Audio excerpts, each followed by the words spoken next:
하나님 말씀 사무엘하 11장 1절 말씀입니다.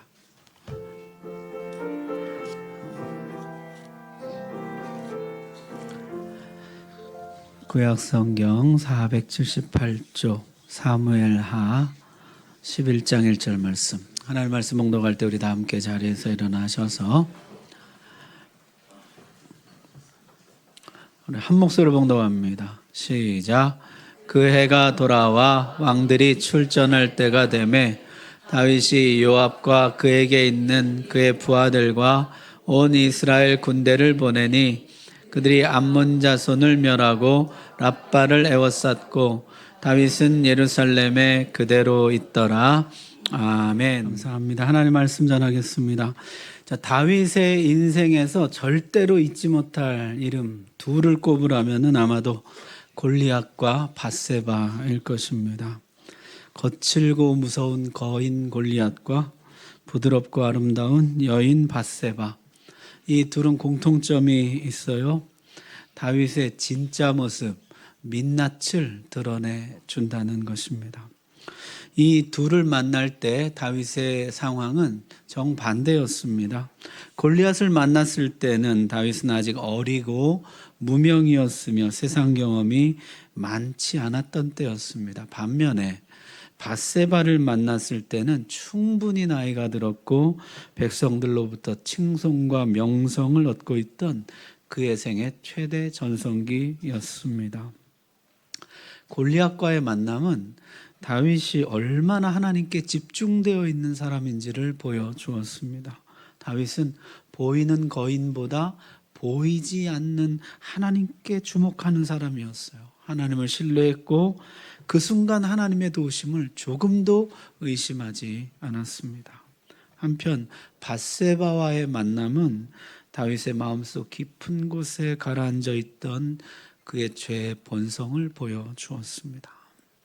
자, 다윗과 밧세바 그 유명한 이야기 속으로 한번 들어가 보겠습니다. 11장은 이렇게 시작해요. 봄이 되어서 다윗의 군대가 다시 출정을 준비하고 있었다는 것이죠. 당시 관습은 겨울 지나 봄이 되면은 이웃 부족과 싸우고 땅이나 전리품을 얻어오는 것이었어요. 해마다 그런 일을 반복하곤 하였습니다. 그런데 이번에는 달라진 것이 있었어요. 다윗이 출정하지 않은 것입니다. 다윗은 뒤에 그대로 남아 있었습니다. 지금까지는 이런 일이 없었어요.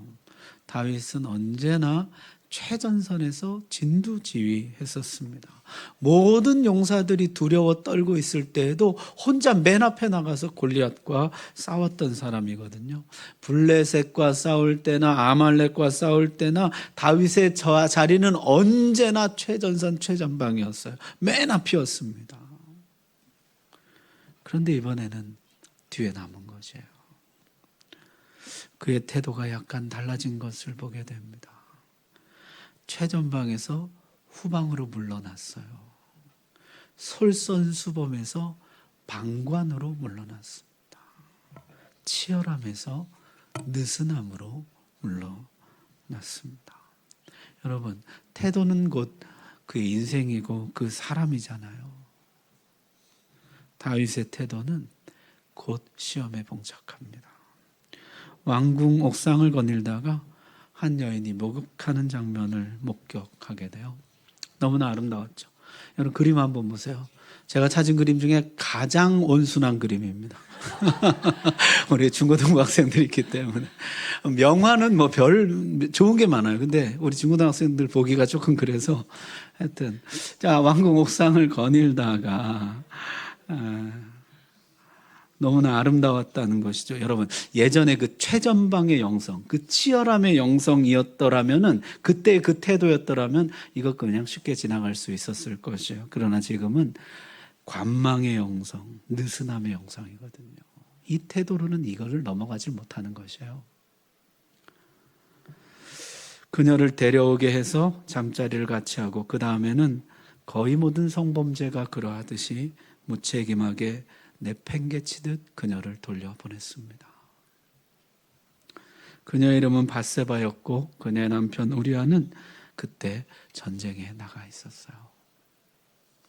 한 달쯤 지났을 때 밧세바는 자신이 임신한 사실을 알고 다윗에게 전가를 보냅니다.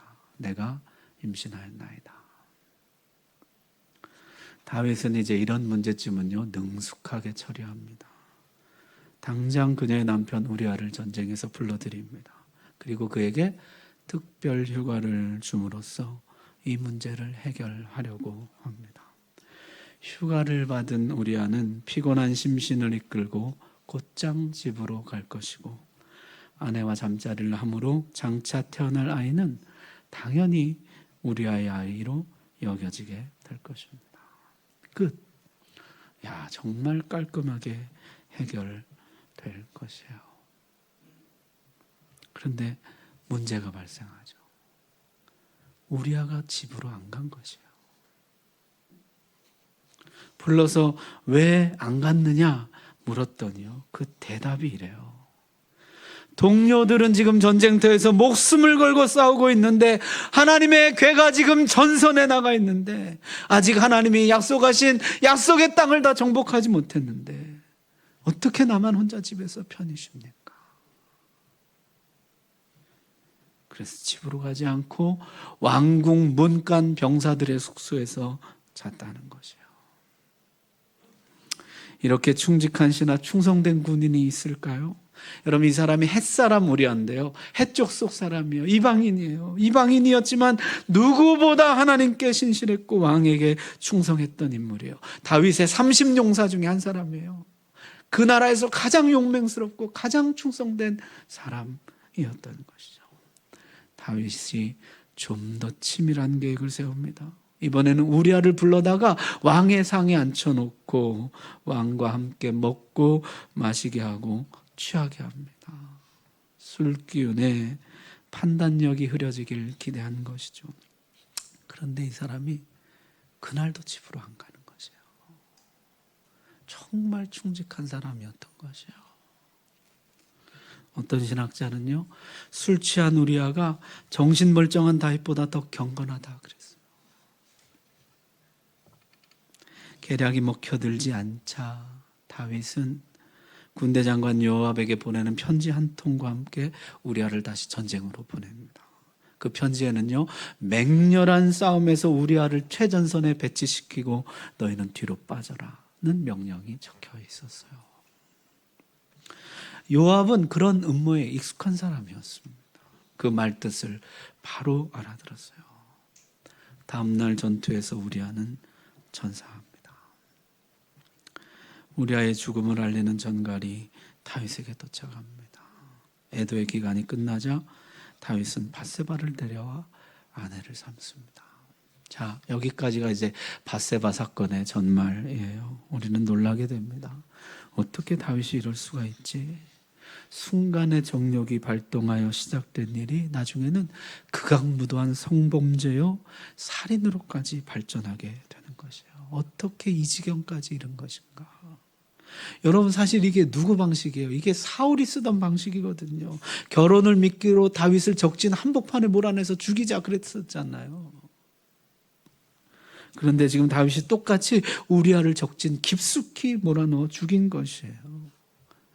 어쩌다 다윗이 이렇게까지 되었을까요? 골리앗 앞에서도 사울왕 앞에서도 그렇게 당당했던 다윗이 어떻게 이렇게 치졸하고 비겁하게 전락하고 말았을까요? 성경은요, 이 다윗의 태도 변화를 한 단어를 보여줌으로써 설명하고 있습니다.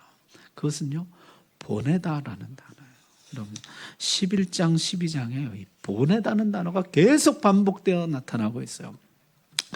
11장 1절부터 보면 다윗이 군대와 온 이스라엘 군대를 보냈다는, 요압과 온 이스라엘 군대를 보냈다는 것이요. 그리고 3절에 다윗이 사람을 보내서 목욕하는 여인을 보고 사람을 보내서 그 여인이 누군지 알아보게 하고 4절에 사람을 보내서 그 여자를 자기에게 데려오게 합니다.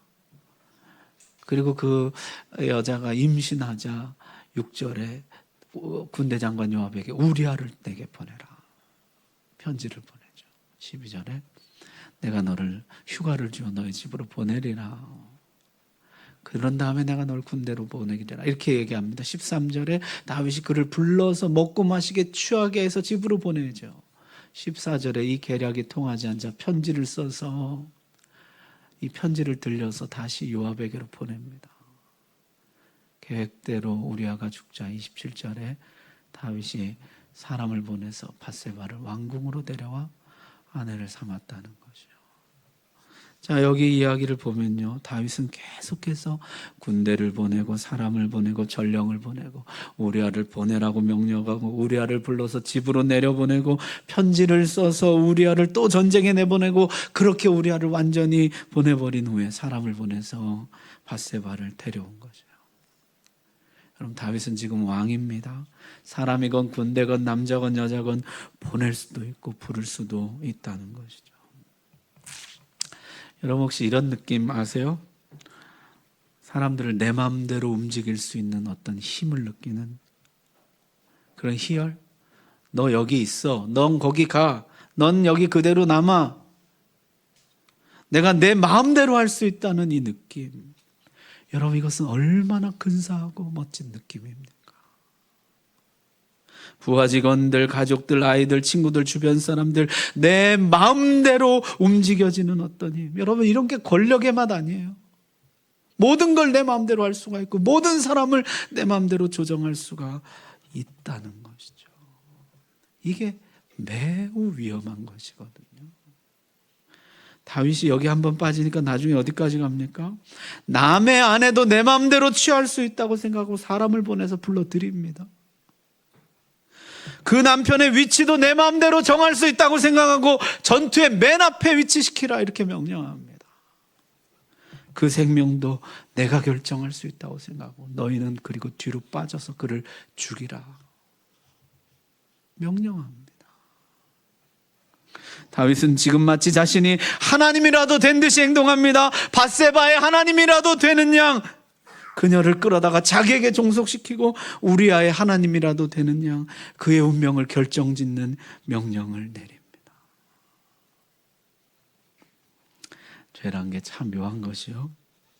죄 짓고 있는 동안에는 그게 죄라고 잘 느끼지를 못한다는 것이요. 오히려 엄청난 성취감과 우월감을 느낍니다. 내가 모든 걸 결정하고 해내었다는 만족감이 찾아와요. 여러분 이게 뱀이 하와에게 했던 말이죠. 너희는 죽지 않아. 오히려 하나님처럼 될 거야. 아무런 제한도 없이 아무런 구애도 받지 않고 모든 것을 내 마음대로 결정하고 행할 수 있는 느낌. 정말 하나님이 된 것 같은 만족감이 찾아올 거야.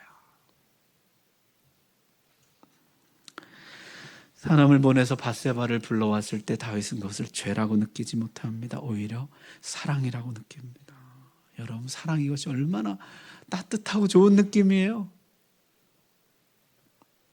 사람을 보내어 우리아를 불러왔을 때도 다윗은 지금 자신이 죄를 짓고 있다고 느끼지 못합니다. 오히려 왕답다고 느낍니다. 이 왕다움 이건 얼마나 근사한 느낌입니까?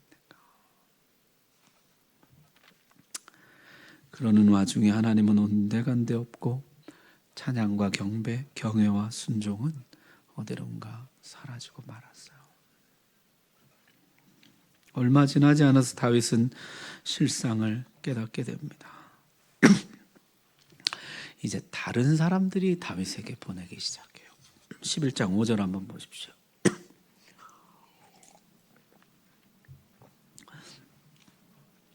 11장 5절에 보면 밧세바가 사람을 보내서 다윗에게 자신의 임신 사실을 알립니다. 18절에는요, 요압이 다윗에게 사람을 보내서 전쟁의 상황을 알리고 자신이 다윗의 흉계를 알고 있다는 것을 주지시킵니다. 요압은요, 이것을 다윗의 약점으로 삼아서 이제 앞으로 계속 이것으로 다윗을 가지고 놀아요. 그리고 결정적으로 12장에 가면 하나님이 나단 선지자를 다윗에게 보내십니다. 자, 여러분 다윗은요 밧세바를 집으로 돌려보내고 그렇게 끝내려고 했어요. 그런데 밧세바에서 다시 사람이 오는 것이에요. 끝나지가 않는 것이에요. 돌려보내고 끝내려고 했는데 끝내지지가 않는 것이에요. 다시 오는 것이에요. 내가 부르면 다 오고 내가 보내면 다 가고 내가 끝내면 다 끝나야 되는데 그게 진짜 왕이잖아요. 그게 안 되는 것이에요. 다윗은 진짜 왕이 아닌 것이에요. 진정한 만물의 주권자, 모든 일의 주권자는 하나님이신 것이에요. 하나님은 이 일을 드러내십니다. 밧세바가 임신을 합니다. 다윗의 범죄가 드러나게 돼요. 율법에 따르면 간음죄는 사형에 해당하죠. 다윗은 왕이었기 때문에 사형까지는 아니겠지만 공개적으로 정죄를 받고 모든 것을 잃어버리게 될 것입니다. 30용사들의 충성, 신하들의 충성, 백성들의 지지, 평탄한 치세, 모든 것을 잃어버리게 될 것입니다. 그렇지만은 그 모든 것을 포기하고 죄를 인정하고 회개하면 하나님을 잃어버리지는 않을 것이에요. 하나님의 은혜를 잃어버리지는 않을 것이에요. 자, 여러분, 다윗이 어떻게 할까요? 다윗은 하나님의 은혜를 포기합니다. 모든 것을 잃어버리지 않고 하나님을 잃어버리기로 선택합니다. 회개하는 대신에 이 일을 은폐하기로 결정합니다. 그 남편 우리아를 전쟁에서 불러들입니다. 그에게 휴가를 주어 집으로 보내죠. 아무 일 없는 듯이 덮으려고 했어요. 덮을 수 있다고 생각했습니다. 아무것도 잃어버리지 않고 이 일을 끝낼 수 있다고 생각했어요. 다 덮을 수 있다고 생각했어요. 그런데 뜻대로 안 되는 것이에요. 우리아가 집으로 안 가는 것이에요. 다윗의 맘대로 되지가 않는 것이에요. 보냈는데 보내지지가 않는 것이에요. 집에 가라는데도 안 가고 술을 마시고 보냈는데도 병사들과 함께 왕궁에서 자는 것이에요. 다윗의 힘으로 안 되는 것이에요. 끝내고 싶어도 끝나지지가 않는 것이에요. 이쯤 되면 깨달아야 되는데 지금 다윗이 완전히 죄에 눈이 멀어서 아무것도 보이지가 않는 것이에요. 영적으로 너무나 둔감해져서 전혀 깨닫지를 못하는 것이에요. 이번에는 우리아를 죽입니다. 여러분, 그렇게 우리아가 죽고 모든 일이 덮여졌을까요? 그렇게 끝이 났을까요? 아무도 모르게 일은 그렇게 종결되었을까요? 성경에 보니까요, 우리아의 전사 소식을 듣고 밧세바가 옵니다. 우는데요, 소리를 높여 통곡을 하는 것이에요. 모든 사람들이 다 듣도록. 그리고 듣는 이마다 가슴이 아프게 그렇게 소리내서 울었다는 것이요. 자기 남편이 억울하게 죽은 것을 알았던 것일까요? 아니면 자기 죄 때문에 죽었던 것을 알았던 것일까요? 밧세바가요, 큰 소리로 통곡을 하기 시작했다는 거죠. 그리고 나단 선지자가 옵니다. 나단이 와서 이 모든 죄악상을 모든 사람 앞에서 폭로하고 다윗을 공개적으로 책망합니다.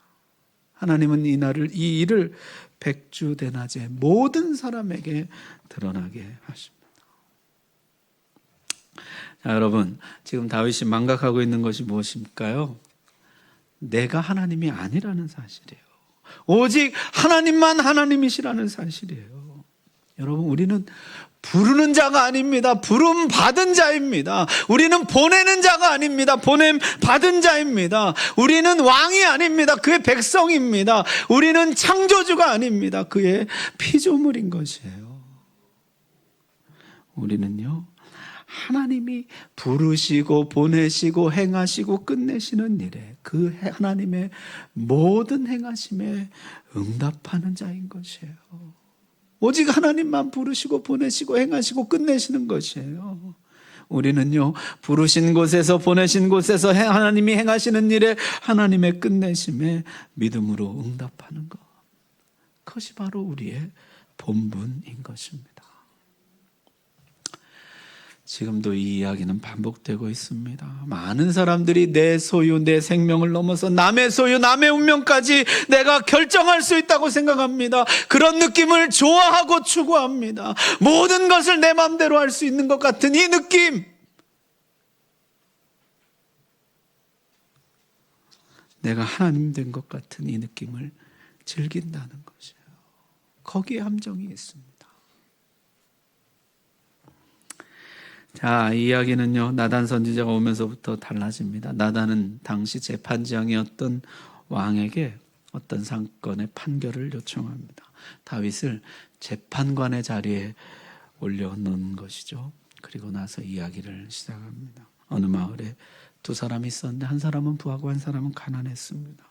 부한 사람은 양과 소가 심이 많았지만은 가난한 사람은 암양 한 마리가 전부였습니다.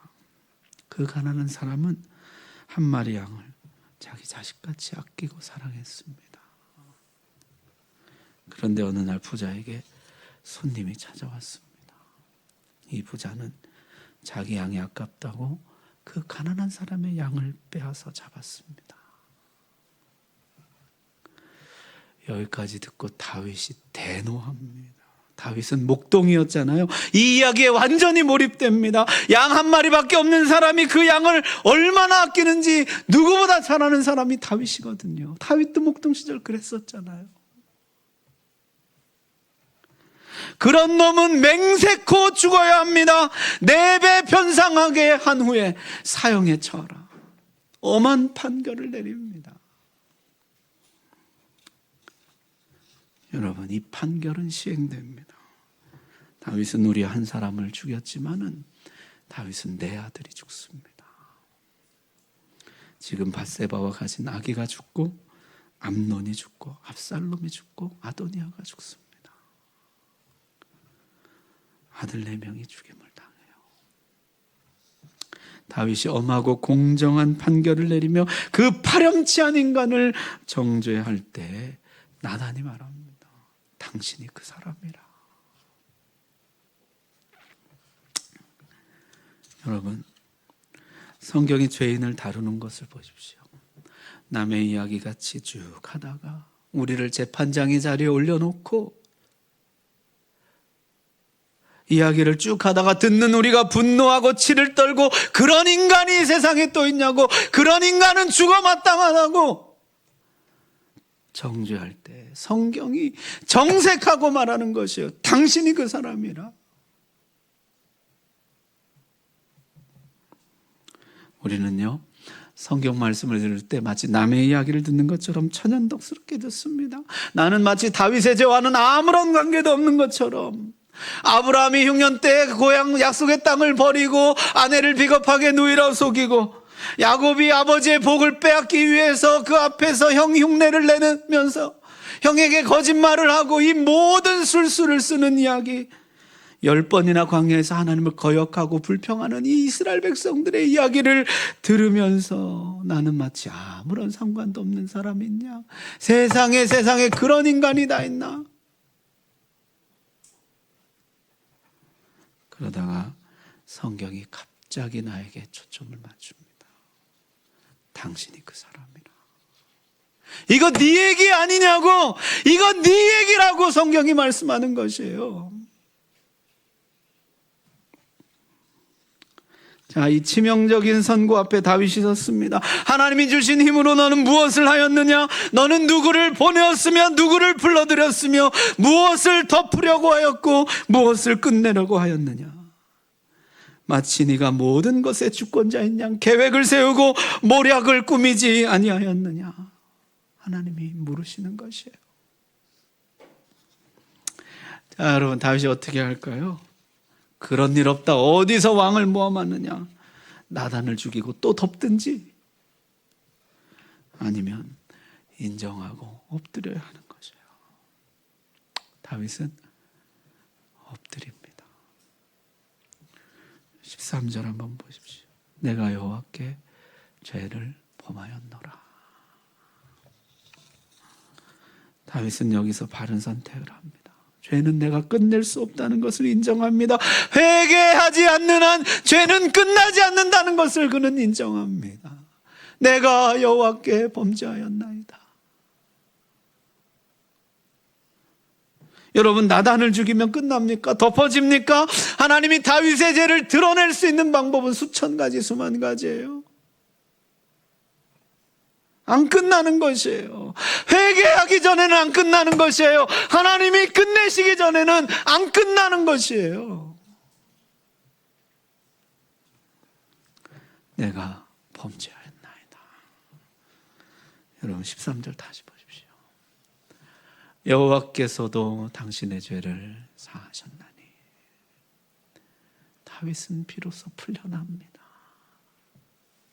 다윗은 비로소 이 사건으로부터 벗어납니다.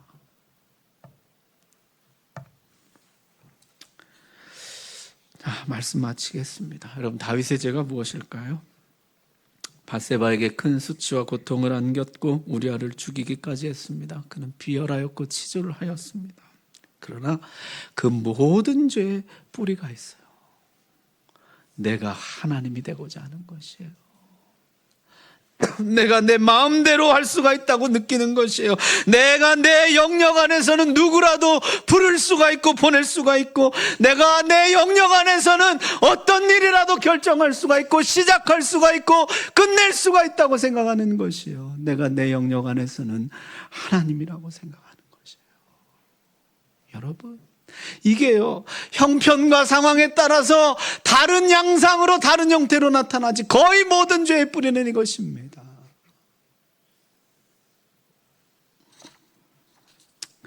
오늘 성령이 나에게 하신 말씀 여러분 들어보십시오. 당신이 그 사람이라. 이거 네 얘기 아니냐고. 네가 이렇게 하지 않았냐고. 내가 여호와께 범죄하였나이다. 하나님만 나의 하나님이 되십니다. 나는 하나님이 아닙니다. 나는 보내는 자가 아니라 보냄받은 자입니다. 하나님의 보내심에 응답하는 자입니다. 하나님, 내가 하나님께 응답하는 자로 살게 하여 주옵소서.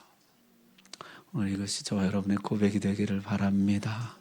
기도하겠습니다.